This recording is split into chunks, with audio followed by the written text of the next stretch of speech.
Today's episode is brought to you by the Vegas Beer Guys and the Sounds in Cinema podcast. Everything sequel contains explicit language. And why the fudge not, you melon farmer?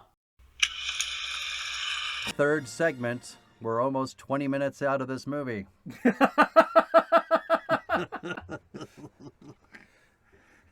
Well, I don't know if this is Maybe we love it. I don't know if I'm going to help us move on, but let me ask you a question. Yeah. Why is the Falcon breaking down so much more satisfying than the Enterprise breaking down? Maybe it goes Because to... it's the same thing. It's just a series of slapstick accidents. Yeah. Maybe it goes to dirty space. Yeah, I agree. I think that's the difference. Yeah. And the idea that the Falcon is established as something that's eccentric and flawed, whereas the Enterprise shouldn't necessarily be. It was introduced to us as a hunk of junk. Yep. And yet it's the fastest, Okay. You know what's funny to me is that there was a lot of pushback to this movie's director, Irvin Kershner, about, he came up with ideas filming on the day of set. Like Han turning on the lights and them coming back down and him hitting the wall. Which is, just classic. And everybody also in the trailer. Yeah, I recently watched the trailer and that's in there, so it can't have been... Can't have been a bad idea, because everybody was thinking, no, let's not do that. And he goes, what are you talking about? Come on, it'll be fun. Yeah. So we leave Hoth. Hoth. As we said when we were going to commercial, we're we're going off onto multiple storylines. We go, at least in one of the storylines, the action doesn't let up because we go straight into a space chase.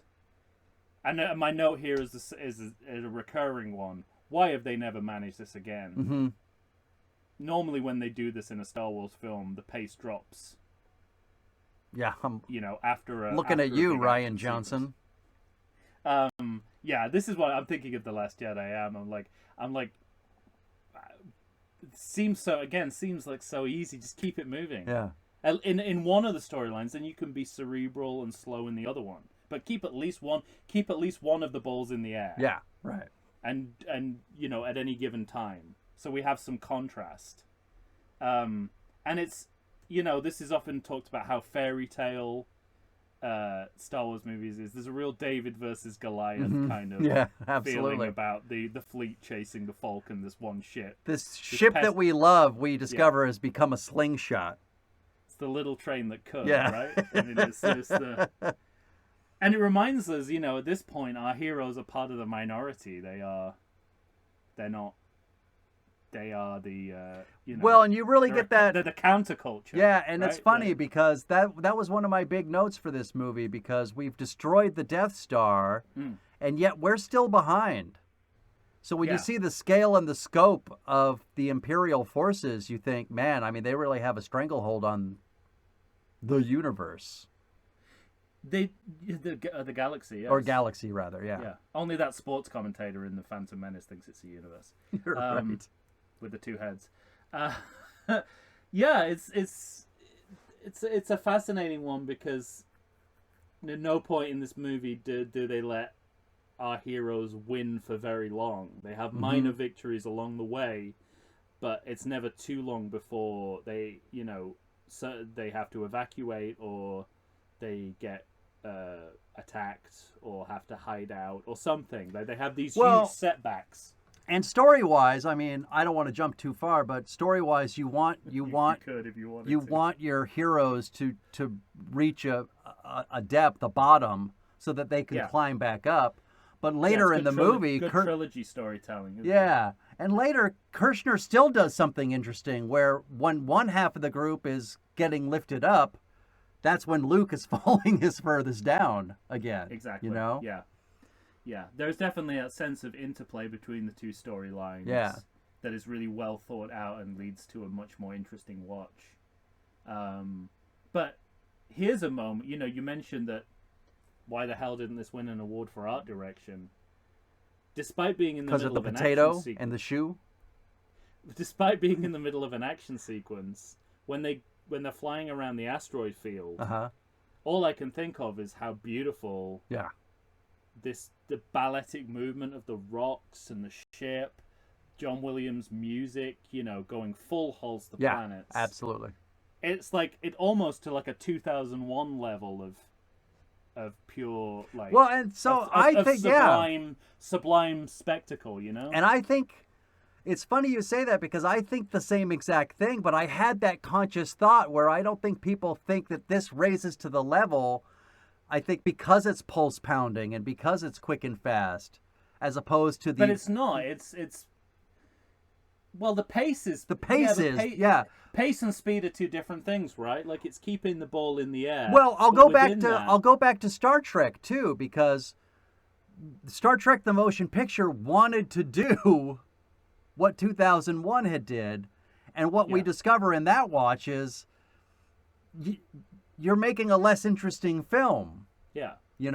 So definitely it has to work for what you're doing and what you want to do. Star Trek is not 2001, so don't aspire to be that. Yeah. And Star Wars is aspiring to be Star Wars. It's its own thing, but it's just as operatic. It's just as balletic. It's It's pushing. I think. I don't know. I think also that's all true, but I think it is pushing the boundaries a little bit when it comes to art cinema in this particular movie. And again, speaking of Rian Johnson, he's the one who gets all the plaudits for pushing the series in a more art film direction. But I think Kershner deserves that too. Between this and the kind of dream sequence scenes on Dagobah, there's a lot in this movie that is, pushing the boundaries of, of entertainment into art. Right. And I don't think it gets this is one of them, I think. I agree. And, yeah. I got a question for you, by the way. Okay. All right. This is sort of away from the movie, but about the movie. Oh. For you, this is the most notes I've ever taken for any of our movies. Yeah. Was it the same? Yeah. Okay. I was just well, curious. I have about as many notes as I usually do in like a 4 or 5 film series, but I only have 2 films. Well, so you want to go to Dagobah? Let's go to We Dagobah. can go back and forth like the story does. Yeah. Crash landing into the swamp. Already I'm getting a sense that this is a much more dangerous and complicated venture of the Star Wars world than we've seen previously. Yeah. Nothing is plain sailing anymore. Mm-hmm. Nothing's going to be easy on our heroes. But it's interesting because it's like world building on the fly. We're not putting, it's not like the Phantom Menace, which his only purpose is to build a fictional world and do nothing with it. But we're going to planets with different climates, new terrains, building out the sense of, what different planets will be like. And when we get to the planets, they feel like real places. There are actual animals wandering around Dagobah. There's snakes and lizards. Right. So it's verisimilitude on a number of levels. Sure. That the movie is going for, but never putting too fine a point on it. It's never being hard. showy with it. Yeah, it's No, never standing up and waving its arms saying, "Look at this." Well, speaking of not being to showy, your point, it just is. It's just the world. Speaking of not being showy, isn't Vader's scarred head just the right amount of detail we need? So pitch perfect. Like his helmet going back onto his star head from behind. It's like we're digging deeper into Vader's identity without laying it on too thick. Right. And again, we're following Admiral Piet with his, having to look having away. to see his scarred head and going, I shouldn't have seen that. We're seeing it through his eyes. That's a POV. That's a Piet POV. A Piet OV. That's an album title, Piet POV.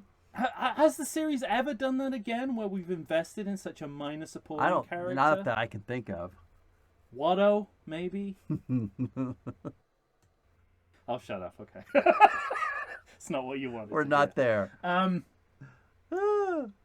This was another sort of solo, when I did a solo link in my head when C-3PO talks about. Oh no, it's not at this point. Well, I mean, he talks about the peculiar dialect of the Falcon, and if you read it through Solo, you know that the Falcon has a robot soul in it. Yeah. Some people don't like it. I actually think those two things can exist simultaneously. Yeah. All right. And I like, but what all Solo's got a section in it about robot rights, and this movie, makes that and puts that to the top of the agenda. Right. Because C-3PO is being gagged, he turned off. Right. He says, "Please don't turn me off," and still gets turned off. Yeah. Literally, the only time that Han and Leia can agree on anything is when they decide to turn him off. I love how that, because I agree with you. I don't think there's a sense of Han and Leia as a burgeoning couple in the original, except when Han's trying to taunt Luke. Right. That's the limits of it, I think. But there's a lot of banter and conflict between them in that movie. And this movie is where it gets sexualized. Yeah. And it kind of almost feels like the grown-ups took over. Right. People who understood adult sexuality. Yeah, are now right. Yeah, absolutely. So, I don't know. That's the way I always felt about it. Again, the truth might be different, but it definitely comes across that way. Like, it understands how two people can romantically relate to each other, even through conflict and ostensibly hating each other. Right. I love, again, we're swapping back and forth here, but this is what the movie's like. Yeah. When we go back to Dagobah, Luke is recharging R2. That's one of my notes. I don't think I'd ever noticed Star before. Wars isn't as different from our world as we like to think. We still have to charge your androids occasionally. My note is R2 needs power? Yeah. But again, it's like showing us the intricacies and realities of the world we're in, right? It's like, it's not a limitless supply of, power. But this is where here's where we meet Yoda. Yeah. I have those two. I have the notes that we're firmly in multiple storylines. It's not just Luke and Yoda and Han and Leia. It's also Darth Vader and Piet, like that storyline as well, Darth Vader and Piet as a storyline. I love it. But then we have the introduction of Yoda. You'll be happy to hear here. I know you're worried about how my feelings about Yoda. Yoda's perfect from the get-go. Good. His Muppet Columbo routine, I think, is fantastic. I also wish it repeated itself in any other movie. It's interesting. I wish he was a bit of a scamp in some other movie. He's a little bit. He's got a little bit of that edge in Jedi when we re-meet him. Oh, I mean, aside from the original trilogy. Oh, okay. I would agree with that. Well, and I think that's what they were going for in The Last Jedi. I don't know if they succeeded. Page turners, are they not? That kind of thing. But what's great about that as well, again, great direction. Yeah. We see reaction shots that show us who he really is. Right. That the character that he's playing is just a character. Yeah. Because his reaction shots tell us what he's really thinking. And how the fuck you do that with a puppet? And I was just going to say, let's pause for a moment to say that we're doing that with a puppet. It's some kind of magic in which you watch all of the Yoda scenes and you never once think it's a puppet or a mask. Right. Never once. Not for a second. And I've recently seen E.T. back on the big screen, and there's a few moments, you completely buy E.T., but there are moments where you think, I'm dealing with a puppet. Yeah. You don't even, it's not even like you get a sense that Deep Roy is in there for most of the time. It's not even this sense that there's a guy in there. Right. or there's a different guy doing his voice, or any of that. Right. You totally forget about that. Well, like I said, so much so did the director. Yeah. Because he's well, there you go. delivering notes to the puppet. Here's where I had a question.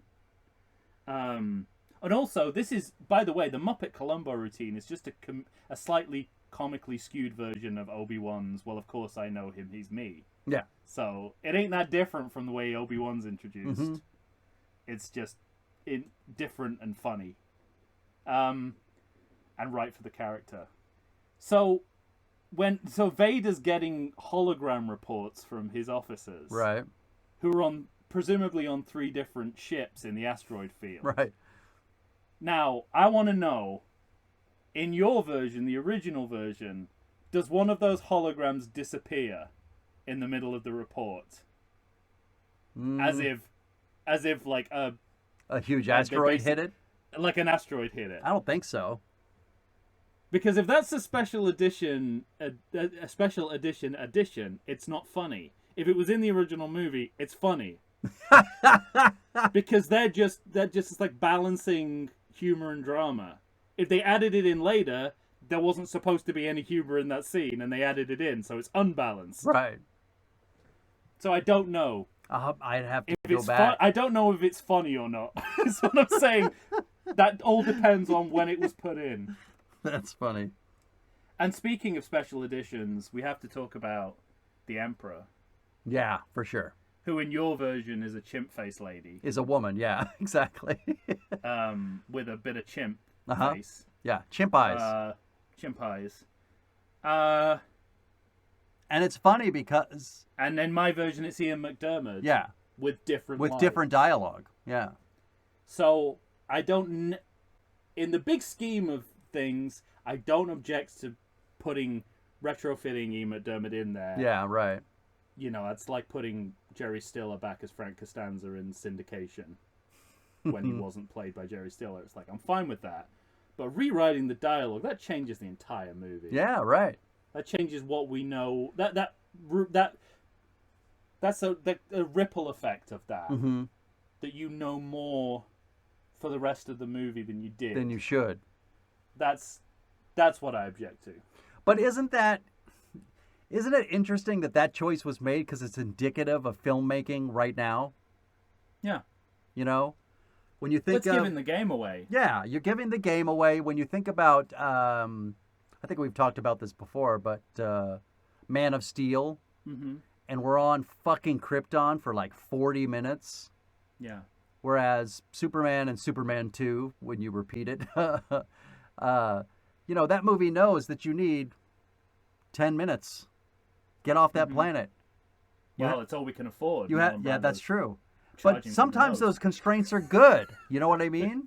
No, they're great. Yes, because it should be no longer than that. Yeah, this over-explaining of things to audiences that, I mean, do they think they're dumber? I mean, they might be dumber, but don't play to them.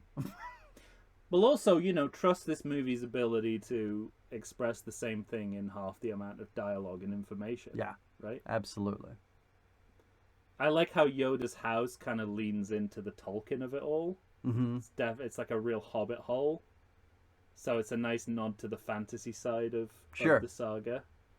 I tell you what, I absolutely love here when Yoda reveals who he really is. Yeah. It's a big reveal done in an undramatic way. Mm-hmm.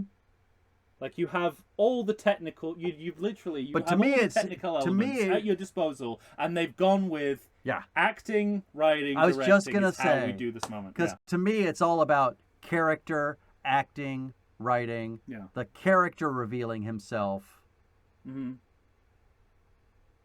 I mean, through a puppet, like with facial expression. Yeah. And you know. Yoda's and the voice changes like we all do the Yoda impressions, but most of them are Yoda before we find out he's Yoda. Right. When we do the Yoda impression, it's the Muppet Columbo version of Yoda. Let me ask you about that since we're on the subject. Yeah. this movie and Jedi, I mean, obviously there's something going on within a Yoda speech pattern of sort of what? I don't even know. Object, subject, then verb. Yeah.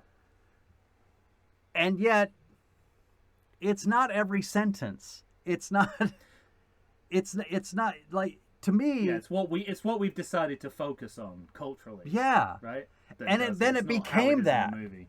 Yeah. Where in subsequent movies, it's overused to a way where I keep thinking to myself, "That's not Yoda."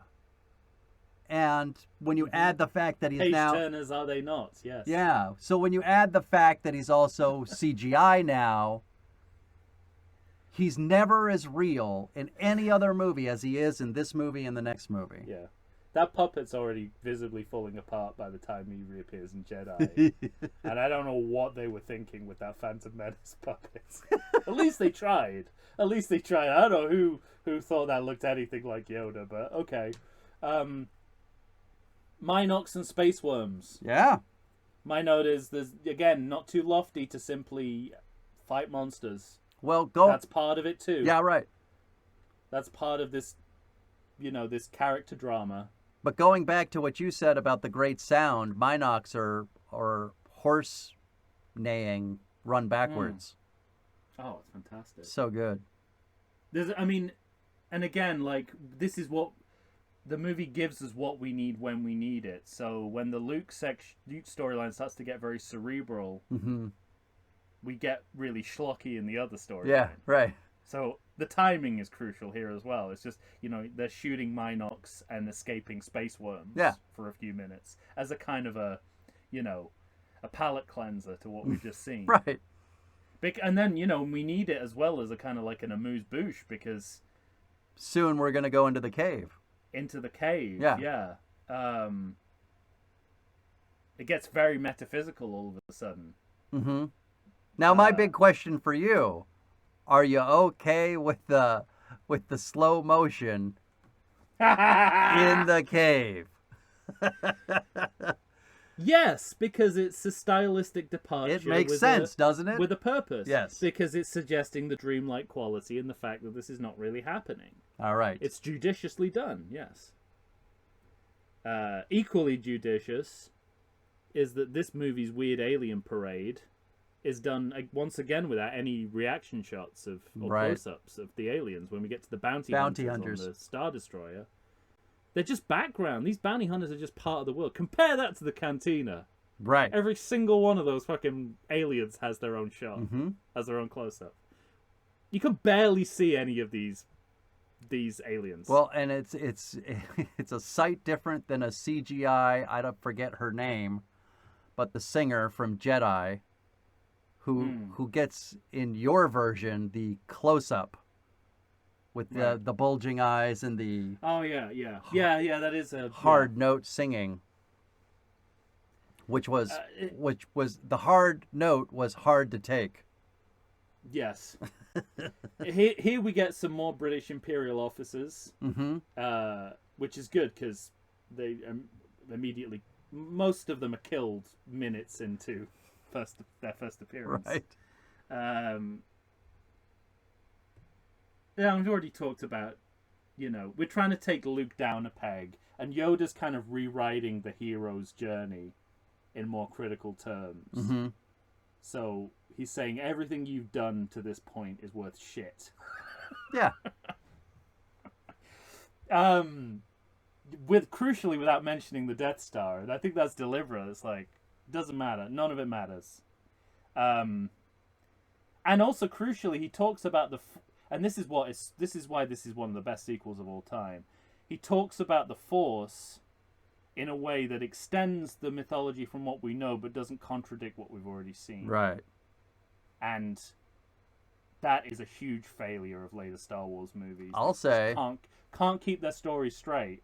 Here, you just stay consistent with what we've already seen. Doesn't mean you can't add in something new and different. Please do.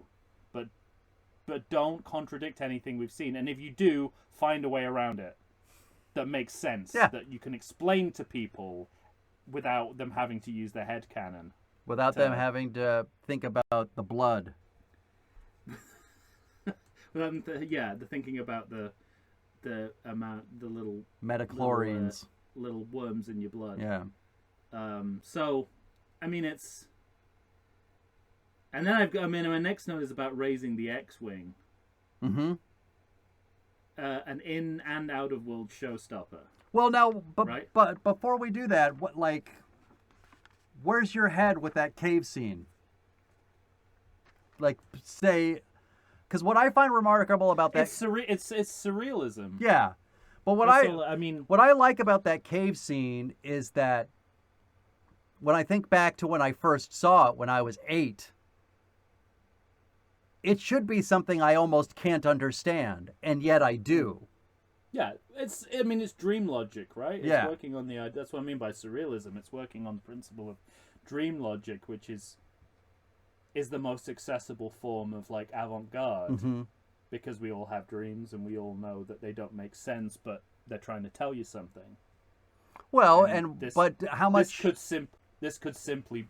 And this, this has been talked about a lot, but the interpretation of what happens can run from Vader as Luke's father to Luke is falling, is going to go down the same path. He can become him, yeah. Yeah, he has a choice to make. Does he become Vader, or does he, become a Jedi? But I like the idea that he failed before he even went in. Because he keeps his guns? Yeah. Yeah. Because to your point, this is the sort of cerebral part of the movie. Yeah. And that's a cerebral idea. You're going to manifest what's going to happen in that cave based on the choice you make before you go in. Yeah. That's a pretty big concept. It is. When you're for an 8-year-old watching the movie. Yeah. And what I'm saying is I might not have been able to put into words when I was 8 all of that, but I knew it still. And to me, there's something within Irvin Kershner in the direction that, to me, goes above and beyond for that moment, just because of that. And you wouldn't be able to convey that in dialogue to a child. Yeah, right. And you can do it with visuals. Yeah. Which is, again, another win for the no/minimal dialogue route that this movie takes. Mm-hmm. Around this time, we hear word of Lando Calrissian. Yeah. And he himself not being a philosophical metaphor. Han introduces both his backstory and his own backstory at the same time. Yeah. So both characters are being developed simultaneously. And then Boba Fett, who we don't know at this point is called Boba Fett unless you ordered the toy in advance, is another brand new character. So this second half of the movie is about introducing new characters to the franchise. We discover a new superpower of the Force, which is seeing into the future. That's new. Mm-hmm. Brand new. And arguably, I don't think there's many aspects of this film that are gateway to bad tendencies in the franchise, but maybe this is the beginning of... Well, I don't know. I mean, is it though, or is it what others choose to do with it later? Well, I'm no fan of Revenge of the Sith, but from this scenario, it's actually easy to see how Anakin falls victim to Palpatine's scheme to convince him that something's going to happen in the future that he can prevent. Because that's what's going on here. So it's every time you introduce this new superpower, even pulling the lightsaber out from a through the air. Mm-hmm. I mean, what that becomes is you can pull any object from any point of space from anywhere. So right, yeah, you're right. It is about what others choose to do it, but this opens up those possibilities in a way that weren't there before. Not that that's the fault. Well, of this and there's a movie at all. difference to me because say in watching the most recent sort of Obi-Wan. Yes. you can make it. You can make an argument that like Luke getting a lightsaber out of the snow is difficult because he's a young Jedi and it's stuck in the snow. But even for, say, Yoda, I'm not going to say that it's difficult, but the plane is pretty heavy. So he has to sort of, it has to raise, you know, methodically. It has to move through. And I think part of that was just because of the constraints of actually doing the shot. But so when you get to an Obi-Wan Kenobi and they're just flying the world's biggest boulders at each other, it's too easy. Yeah. To me. I think there's a sense that these are all one-time deals. Yeah. And that's a lesson that future movies did not learn. Yeah, right. You know, Exactly. even down to the idea that Yoda has a lightsaber. Clearly not. Clearly that is not his weapon of choice. Right. Yeah. You know what I mean? Yeah, of course. They arrive on Vespin, City in the Clouds, another new landscape, another ecosystem we haven't seen. Right. Built it even with just the clouds. It's built out enough. You don't have to add to it in the special edition. Nope. It was absolutely fine with just clouds and a building. Don't change the buildings. Don't change the buildings. You don't even have to change the little double pods that go around the window. Just leave them alone. I honestly thought that was a new shot, that they're not like, I thought in the original there was no double pod coming around the window, and there is. Yeah. Yeah. It just looks different. It just, yeah. Again, it's just authentic. One is authentic, one isn't. Yeah. I love something I went on upon arrival. So we've got basic exposition of who Lando is. Mm-hmm. When they arrive. Oh, but talk about an introduction. Han and Chewie had this little mini conversation. Little powwow, yeah. Yeah, half of which you can't hear because you can't understand Chewbacca. And yet, it's very clear what the dynamic is and what the backstory is. And yet, neither of them give you any information. Mm-hmm. It just says that I'm sure he's over that, That's great. I'm sure he's not still mad about that, It's like, oh, I know exactly what the situation. The entire relationship is. Yeah. And so when he follows that by saying, just keep a lookout, keep an eye out. And also, you need... You learn everything you need to know about Lando in his introduction, because he's two-faced and he's untrustworthy. Exactly. That's all you need to know about him in the context of this film. But charming and likable. And also it gives us this tense moment out of nowhere, which is more interesting than him coming in laughing and joyous. Right. And going back to Solo, I think fair and square is one of the few prequel explanations that they didn't ruin. Mm-hmm. I love the fact that in Solo, that means they both cheated each other out of the Falcon, not that they were both playing by the rules. Yeah, of course. Obviously that Lawrence Kasdan is the through line here. Right. Also in Solo, but I can see the A to B there in a way I can't with most of the prequel explanations of what happened, of what the backstory is to things in this film. Leary Lando as well. Mm-hmm. Han says, "You old smoothie." Yeah. We learn so much about this character from like a couple of minutes of screen time. Literally just in a couple of lines. Screenwriters take note. It's a brand new character. And yet we know everything we need to know about him in the first 2 minutes of him arriving. It's just so satisfying. And here we get another one of these like out of nowhere surprise twists in this film where C-3PO gets just blasted, blown away. Exactly. Blown to pieces. I mean, it's walked back because nobody dies in Star Wars ever. Right. But it's like at this point in the story, it's a huge spanner in the works, right? Because we're like, well, C-3PO's gone, and something's up here. They're not safe. Yeah. My next, I don't know what if we want to take another break or I don't know, but actually should. Yeah. We should. My next note is a big one. Okay, then let's do that. Let's take a break and we'll come back and finish up with a fourth segment. I fear I will challenge you with my next statement. Oh, I'm excited. and challenge the ethos of the rest of the series. Okay, all right.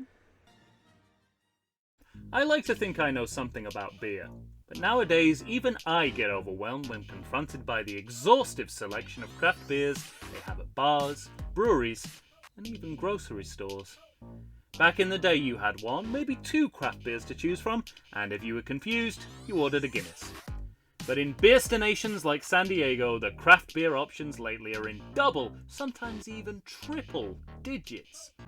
So what's a beer drinker to do? You need what I need, the Vegas Beer Guys.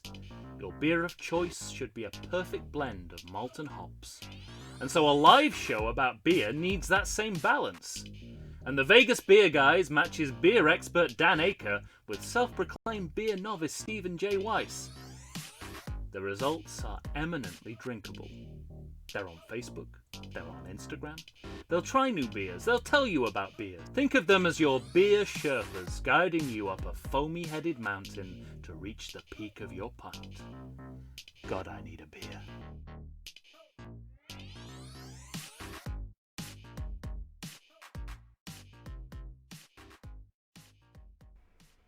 And we're back, ladies and gentlemen. Tom and I are here for most likely our last segment on The Empire Strikes Back. Special edition. All right, Tom, when last we left, I think Luke was about to get a premonition and C-3PO had been blown away. But you had a question for me. I did. So Obi-Wan appears for the first time as a fully fledged Force ghost. Not simply a mist. Right. And he says, I don't want to lose you the way I lost Vader. And for some reason, this line struck me in a way it hadn't before, and so I wanted to ask you, does it matter that Vader is Luke's father? Doesn't it emotionally work the same way, given what the dynamic already is between these people? That's interesting. This is something that's been argued a lot in terms of Luke and Leia being brother and sister, and whether that's a good idea. Mm-hmm. I haven't heard many people sort of questioning whether it was a good idea to make Vader Luke's father in the same way. But it strikes me as like, isn't there enough already in this, like, failed student teacher dynamic? I understand what you're saying. And does him being a father change that? Right. It doesn't really. I get what you're saying, but maybe it's not quite enough because it's one step removed to Obi-Wan, who's, except as Force Ghost, is sort of, there's not enough stakes for it to be his failure without the connection of. But Vader killed his father in this version. True. Isn't that enough of a motive for Luke? Isn't that stakes enough for Luke? Yeah. And the stakes are. But I do. There's something I like about the turning on its head, and maybe it's something. I think it's something that sets up something really well in Jedi. This idea, because from a story writing standpoint, you know that you want there to be, you as an audience member think there's a foregone conclusion that, say, Luke's going to live, or this is going to happen, or that's going to happen. Right. And like you said, nobody fucking dies in Star Wars. But you want to raise doubt. And Luke has this moment that we'll get to after their lightsaber battle, but he says, "I'll never join you." Now, if you accept that as the ultimate truth into the next movie, is that ultimate truth make that movie less interesting? Or is the idea of, well, I don't know, would Luke join? This guy's his father. So if you don't have that, you could never have that thought.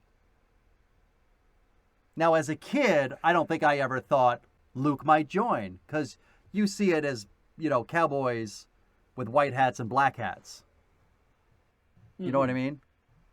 Except he's wearing black. All black in the next movie, for sure, yeah. Um, He goes from white to tan to black. I just wonder.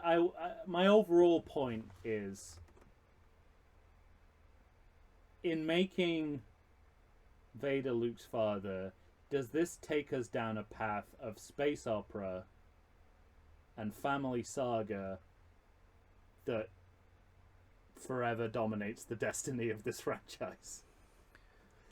Like, if we'd have done, because this wasn't, I mean, just like Luke and Leia, this was not the original plan. There are drafts of this where Luke's father appears as a Force. Yeah, there are. Appears as a Force Ghost.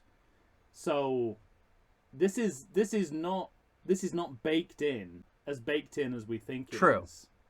And I wonder whether it is the best way to go sometimes.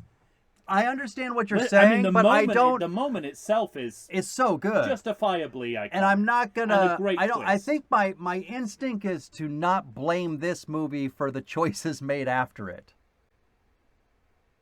Except I think that dramatically there's enough without it, and that makes me question whether we need it.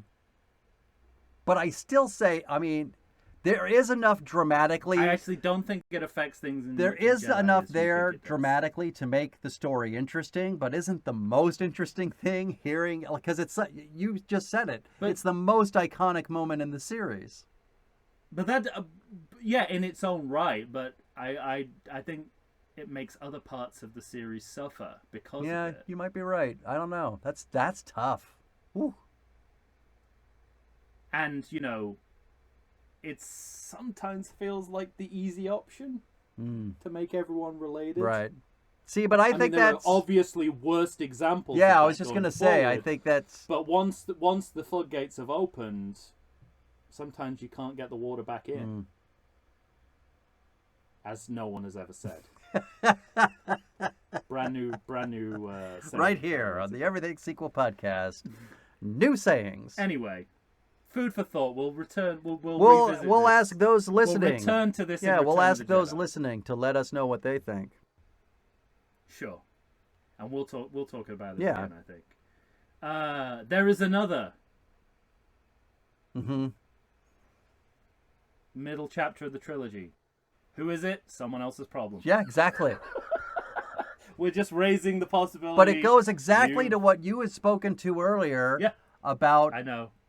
The only thing this movie has to do, but it knows its place. Yes. Right? It's looking ahead to the next film, but it's not answering the question. Because, like you just said, what you just said about, Luke's father appearing as a Force ghost with even a different name, but that was going to be different. That was going to be more explained. That was going to be something else, and finally it was settled on. No, there is another. And we'll talk about this more in the next film because it's where it's relevant to, but they're not talking about Leia. Okay. So I love the cinematography when Luke's X-Wing takes off. It's amazing. Yoda's face in the shadow, Obi-Wan disappears. It's like a play. And his face comes down. It's like you've just it's like stage. It's like stage work. Equally, speaking of, staging, I love the interior design of all the buildings in Cloud City. They're amazing. This utopian modernism. All these, big circular rooms, these spirals. It's just gorgeous. Even something as menacing as the carbonite chamber is still beautiful.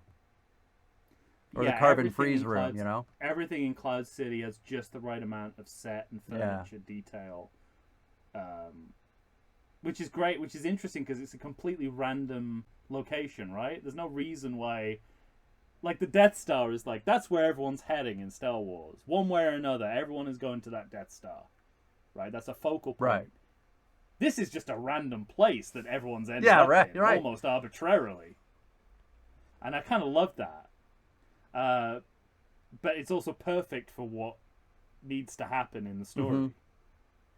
I haven't paid any attention to this, and it's really hard. There's so many great things in this movie, so many great performances, so many different kinds of performances. I just want to talk briefly about Peter Mayhew. Sure.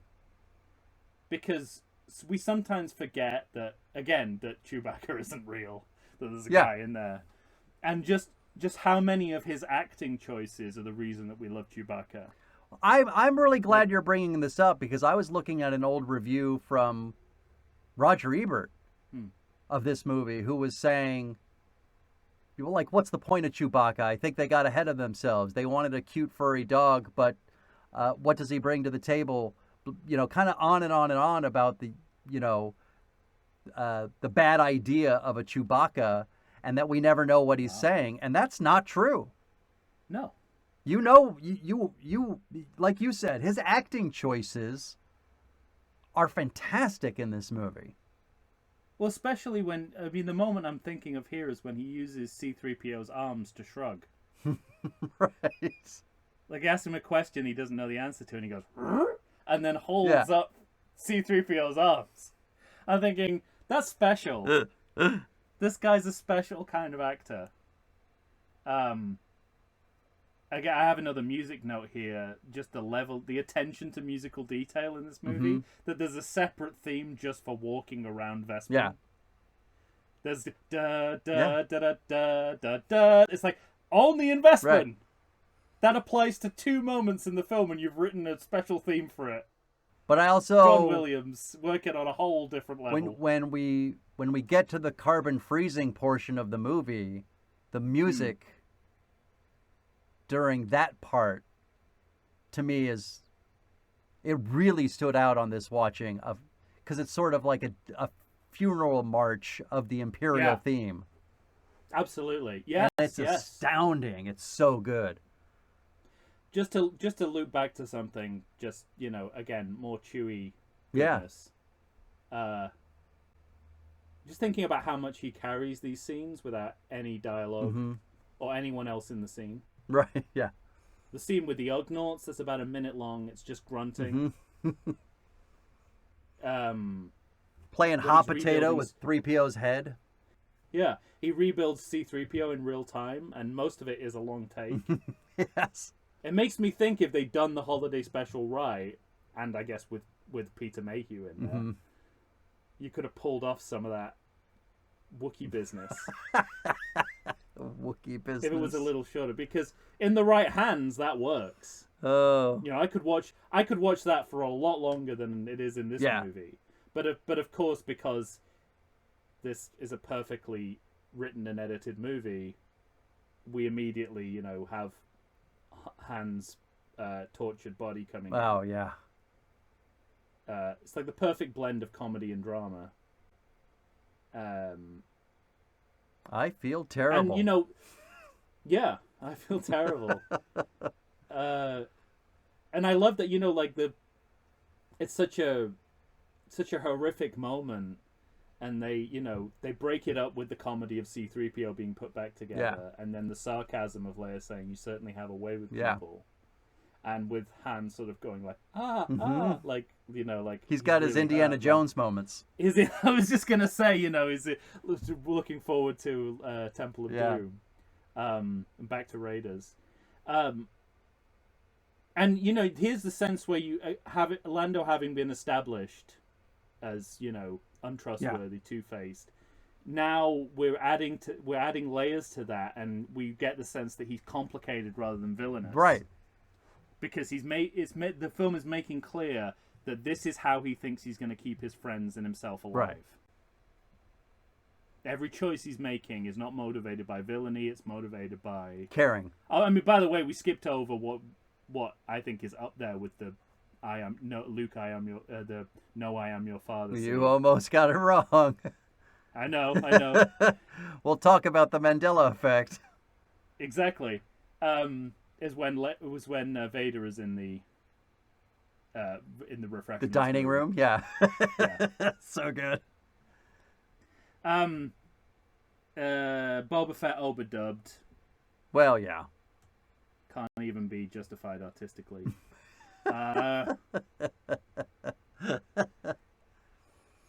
Yeah, so this is another kind of you mentioned the John Williams sound, but also the diegetic sound in the carbonite freezing scene. Oh man, yeah. In fact, the carbonite freezing moment is done almost entirely with sound. Mm-hmm. The music, the jets firing, Chewie howling. We have C-3PO's view of what's going on. Like, he's unable, like, it's what's happening, you know. And I love the idea of carbonite, which, by the way, is, like, began here, but it will be followed up later by, like, The Mandalorian and Jedi. Sure. It's not a sci-fi idea, but rather an idea within a science fiction world. Right. So they're using technology in world that it's not meant to be used for. That's very interesting. Very. Because that's sort of like... And it makes me... And again, I'm reading it through the prism of light and magic.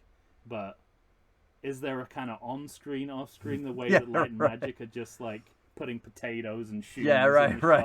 This sort of like, well, carbonite would work. You know what I mean? It's sort of like... It's not, it's not what it's meant to be for, but it'll work. So long as it doesn't kill him. Yeah. But I also think it's important to, we referenced the line earlier, I love you, I know. And a lot of people have erroneously thought that was just made up by Harrison Ford in the moment as a improv, and it wasn't. It was in discussion with Irvin Kershner. Of course, yeah. The story that I love, because Kershner tells it on the movie itself, is that they were trying to get this right for a really long time, and they kept trying different things, and they literally were in meal penalty, while filming, and they just wanted to get the shot done, and so he and Harrison Ford talk about it a little bit. He goes, how about, Harrison suggested I know. And he goes, great, do that. Do it. So she says, I love you. And Harrison Ford says, I know. And he's cut. That's it. Go to lunch. And people come up to him and we got to keep going. You got to get the shot. And he goes, no, we got the shot. And he goes, no. We have to keep, you don't want to just end with that. We need to get the shot. And so even on the day, nobody understood what Kershner did, which was, that's going to work like gangbusters. We're done.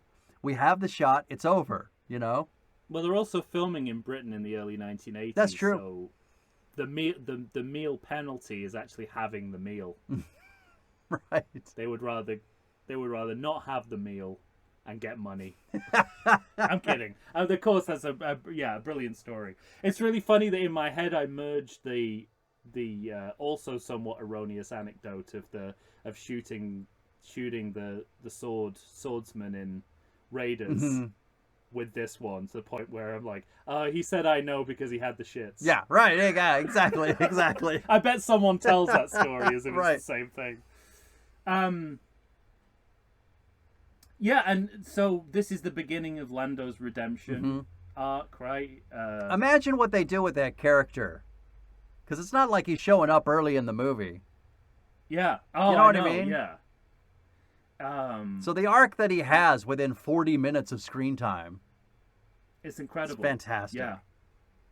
And again, using this entirely random location really well. When Luke and R2 arrive, R2 gets trapped behind the door. So the movie's literally saying, this is the fun part of the movie, this is the serious part of the movie. And you cannot cross that line, sir. The first meeting of Luke and Vader, which is their first meeting in chronology, I don't think anything's contradicted that so far, right? No, not yet. Yes. Not yet. I mean, Give it time. But not yet. Yeah, give it time. Give it another Disney Plus series and we'll be there. The lack of music here is crucial. And the atmosphere, the lighting, the furniture, just the right amount of everything. Yes. No, the background isn't busy like it will be in the prequels. And the lightsaber duel, again, this is only the second one we've seen.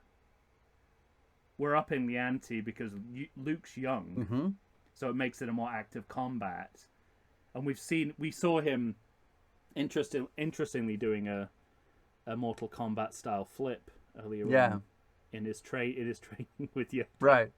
So we know that there's the potential for this kind of martial arts, more of a kind of martial arts feel to it than two slow old men lumbering towards each other with wooden swords that we got in the original. But everything about it is pitch perfect because even within the storytelling of itself, Luke is defeated early, but then he's able to jump out of the carbonite, whatever it is, the structure. When you were a kid, did you know that this wasn't the Death Star that they were fighting on? Yeah. Okay. I understood that. When I was a kid, I totally thought it was the Death Star. Oh, wow. Okay. Yeah. That's interesting. I just wanted... But there are choices made by, I mean, you have that, you have... I always remember thinking when Luke jumps out of the carbonite chamber and Vader cuts that tube in half and all the steam goes everywhere and Luke gets his lightsaber back. I always think, Vader, come on, it'll never work now. It's like he's breaking the machine, as though that matters. As though that matters to anyone at this point. When they go down to the next level, the idea of Vader forcing stuff towards him, some of it looks a little awkward shot-wise, but when Luke falls out of the window and onto that platform below, maybe one of my favorite shots in the entire series is when he starts walking into that hallway and out comes Vader, and Kershner keeps the shot right there. And he's looming over him and overpowering him, and you see how good he is and how not ready Luke is. And Luke is just kind of surviving by his wits. And then there's a medium shot, but it's almost Hitchcockian of him from up above. Yeah. It really is. Everything about it, I just love it.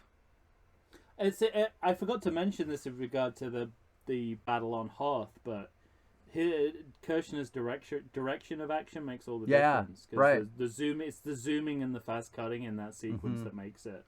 And it's the same. It's exactly what you've said here. It's how he films it, how it's edited, that makes it work. R2 fixes the door. Yes. Which is what he does. When he can, when he's not putting things where they don't belong. It is a big moment, like his return matters. Without him, they can't escape. Everything has a reason, everything has purpose in this film.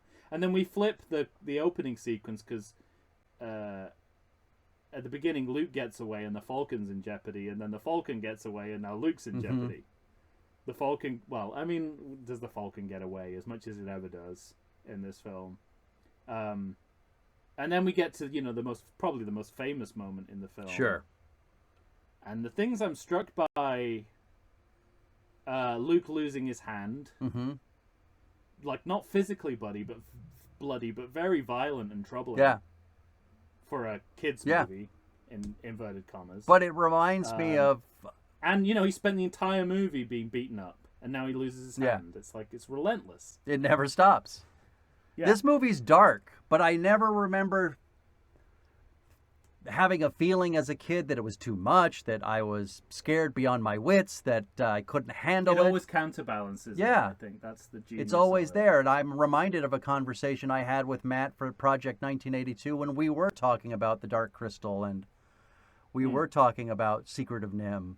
And both those, all those filmmakers, including Frank Oz, who worked on the movie, but Don Bluth used to say, you can make it as dark as you want so long as you have a happy ending, which doesn't happen in this movie, but more.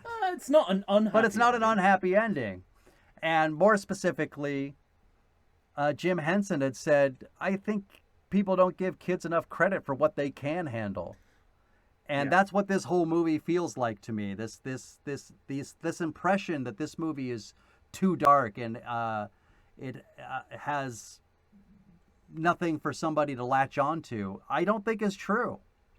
No, yes. I mean, here's a moment that speaks to exactly what you're saying. Luke sliding down the log flume. Yeah. It's like a dark variation on the roller coaster ride. It looks fun, but danger and death at the end of it. Yes, right. And then we get a really good inversion of the end of the last movie. Luke calling out to Obi-Wan, but he's not there. Because he, When, by the of way, course- said he will not be there. I cannot Yeah. help you. I cannot interfere. Yes. But, we don't necessarily believe that until this point, and he's like, no, you're on your Right. own.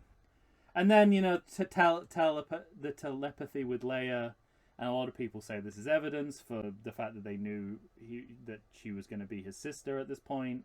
I think it's just plot convenience at this stage. I think it's like just Luke's. I think it Force could be superpower.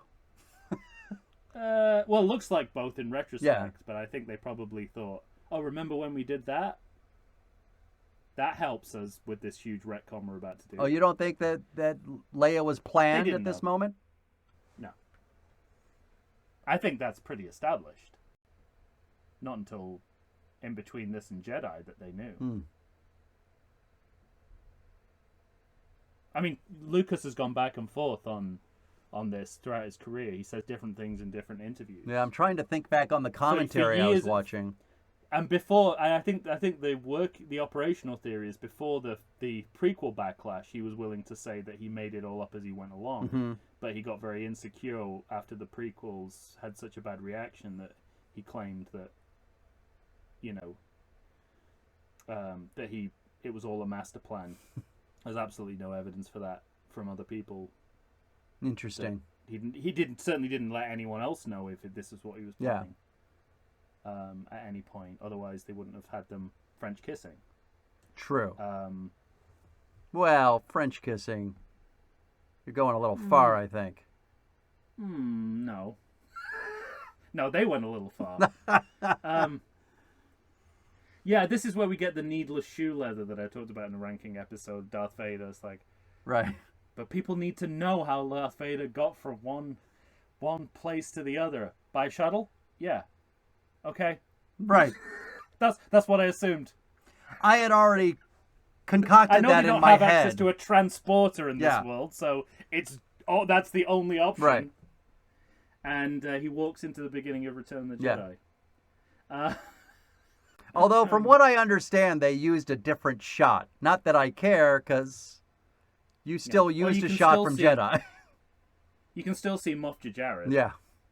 who really shouldn't be there if he's working on the Death Star. Right. Lando rescues. But also, we get, it's such a satisfying. I like that this movie uses runners, and the Millennium Falcon not working is one of the greatest runners ever. And it's rule of 3. Yeah, exactly. It fails 3 times. And so for the last failing, in the moment where you finally, because it subverts the audience, because you finally think it's going to win or work, and the look from both Leia and Chewie to Lando, who's having a sort of 10-year-old boy tantrum. Yeah. Oh, I just love all of it. But this is I mean, you sort of see from the minute he's on screen, and I don't know how this is behind you. I don't know how much you need to know the behind the scenes situation, but I think it's pretty clear on screen that they're trying to establish Lando as a surrogate for Han Solo if Harrison Ford decides not to renew his contract, which at that time he didn't look like he was going to. Yeah, exactly. I mean, everyone draws attention. Everyone's drawn attention to the fact he's wearing his clothes. Han Solo's clothes at the very end of the movie. But with the failure of the hyperdrive and him saying it's not my fault, and the fact that he and Han have sort of basically the same backstory, it's very clear that they're moving one out and moving the other in at this point. Or at least leaving that open. Weighing their options in case he doesn't now, come back. I just realized, because do we want to go back and talk about the iconic line anymore? Or do you want to... I don't have anything You're else okay? on it. Apart from the space opera, and probably wasn't a good idea in retrospect.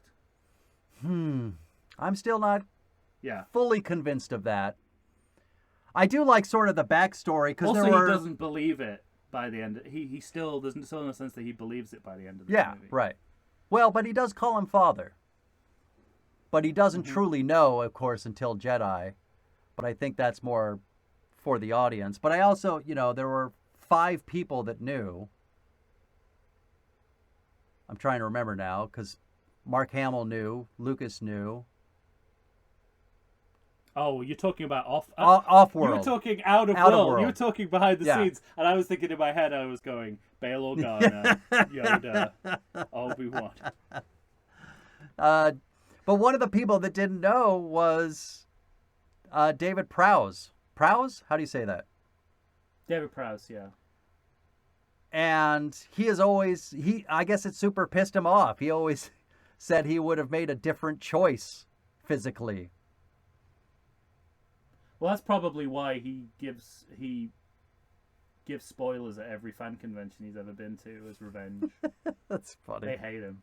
Also, it's not usually David Prowse in there. That's true. There's a lot of different Yeah, actors certainly when they're fighting. Mm-hmm. Yeah. But I actually like his physical choices. Me too. I think it works. That was my question for you. But I don't know if it's Prowse in there. That's true. That's the problem. Well, anyway. And he said, why he's. I love the fact that Luke's like, why didn't you tell me to Obi-Wan, who's not there? Mm-hmm. And it's just again like, we'll explain it next time. Yeah, right. Not for this Yeah. movie. One, we don't know, and 2, we need time. I love, speaking of runners, I love that we return to the image of Vader at the window. Yeah. It's like this film has a visual style and memory all of its own. Mm-hmm. It stands on its own as a piece, as a visual piece of art. Absolutely. I think. And we've mentioned it several times now, but obviously those who know the movie know that R2 has been told by the Bespin computer, so he's going to take care of some business, and we are going to get the hyperdrive activated. And, of course, that means we go back to Piet. That's right. Oh, it's so good. The real star of this film. Real star of this movie. We've seen in this course of this movie, we've seen him promoted to Admiral. He's one of the few people to see Darth Vader outside of his bucket. Yeah. And he somehow avoids being force choked while all his colleagues are murdered around him. That's great. I would be, hey, Disney Plus, Piet. Mm-hmm. Do it. I would be into it. I'll be there. Hospital drama set in the Well, you Star can't, Wars though. world. He dies. Piet. He dies in Jedi. Oh, yeah, but you could do between. All right. Or prequel. Don't do a prequel. Prequel. Piet prequel. Yes. Private Yeah. Piet. Like Back to the Future 2, the end of this movie gives its own trailer to the next movie. They tell you what's going to tell you what's going to happen next. The first act of the next movie is going to be. When we find that bounty hunter, Luke's back in the hands of the medical droid. He's Jesus Christ! What is going on with you?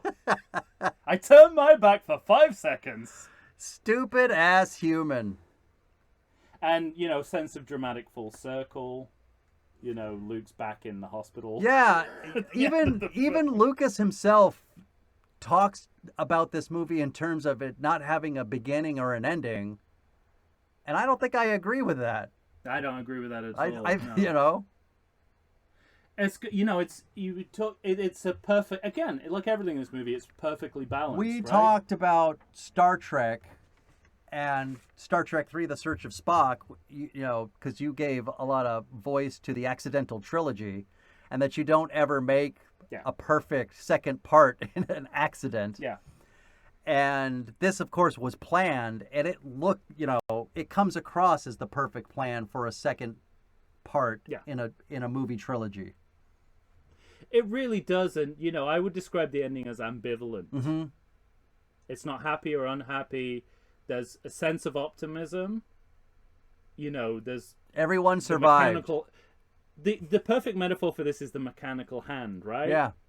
It's sort of like he lost his hand, but we live in a world where that is not the end of the story, right? It's not the end of your hand or a hand. And they dwell on that so much that I think it's got to be, they're just trying to buoy you up for the beginning of the next movie and say that there is another chapter to this story, and that's exactly what you need to do. Sure.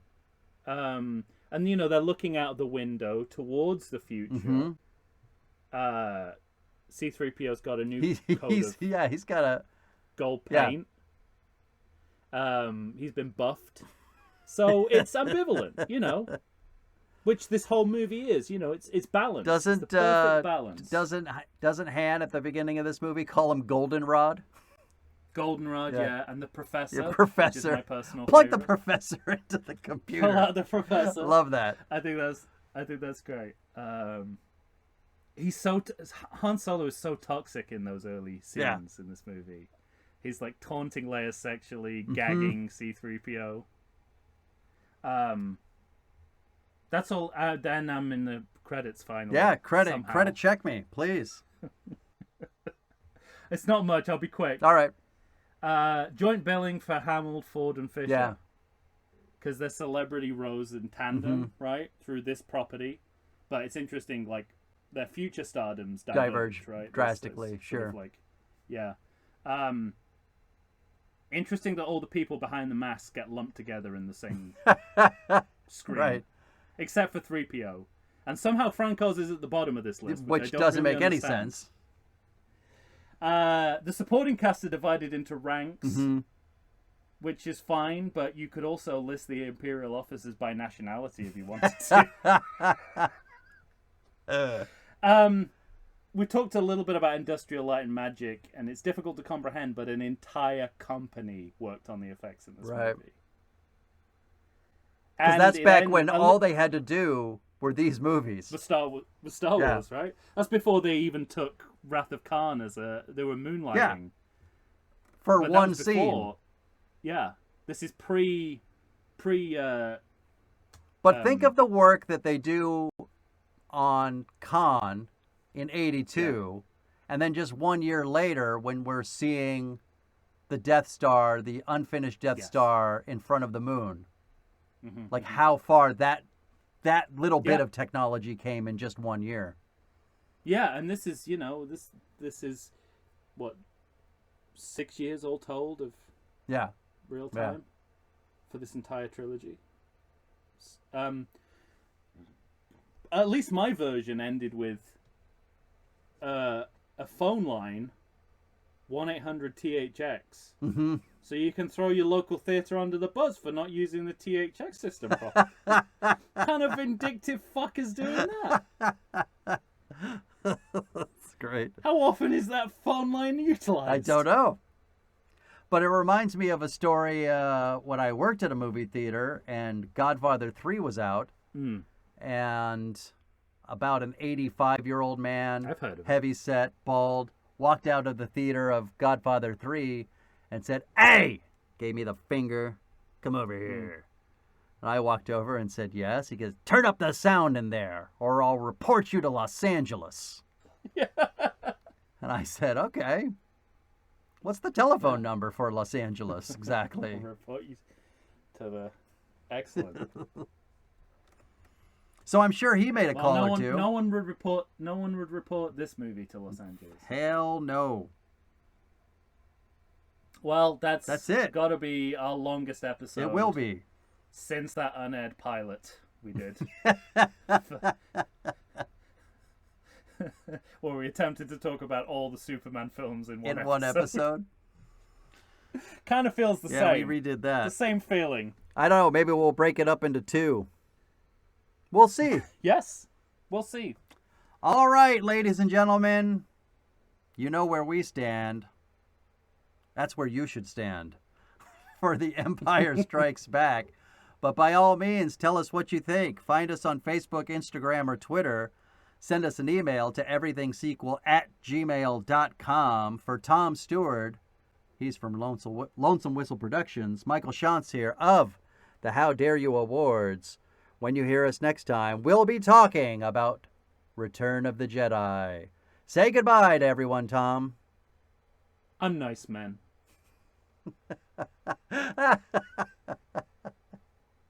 Probably the most underrated line. I'm a nice man. No, he says, I'm nice men. He uses the plural. She says, I like nice men. He says, I'm nice men.